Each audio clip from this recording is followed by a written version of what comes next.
یہ کہانی ہے ایک ایسے یتیم بچے کی جس نے اپنے دکھ چھپائے مگر دوسروں کے چہروں پر مسکراہٹیں بکھیر دیں، جس نے خود بھوکا رہ کر دوسروں کو کھلایا اور جس کی قربانی نے سب کے دل بدل دیے۔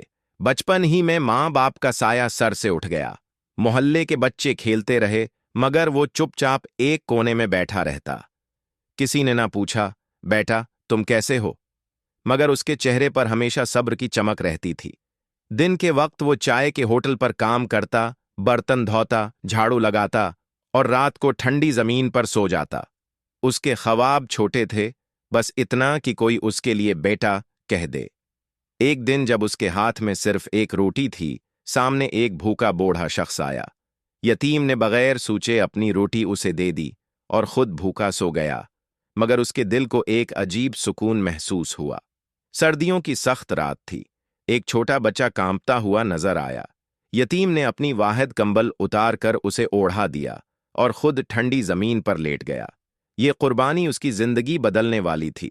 اس رات اس نے آسمان کی طرف دیکھ کر کہا، اے اللہ، میں اکیلا ہوں لیکن تو میرے ساتھ ہے۔ اس کی آنکھوں سے آنسو بہہ نکلے، مگر دل میں یقین تھا کہ اللہ سب دیکھ رہا ہے۔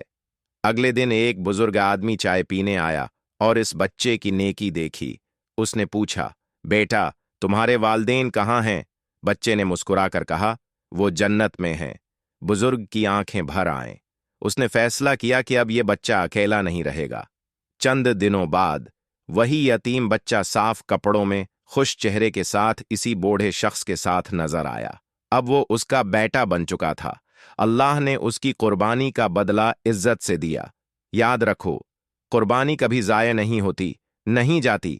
شاید لوگ نہ دیکھیں، مگر اللہ ہر آنسو، ہر نیکی اور ہر قربانی دیکھتا ہے۔ یہی زندگی کا اصل انعام ہے۔ قربانی کبھی رائیگاں نہیں جاتی، اللہ سب دیکھتا ہے۔ Presented by timeless Urdu stories.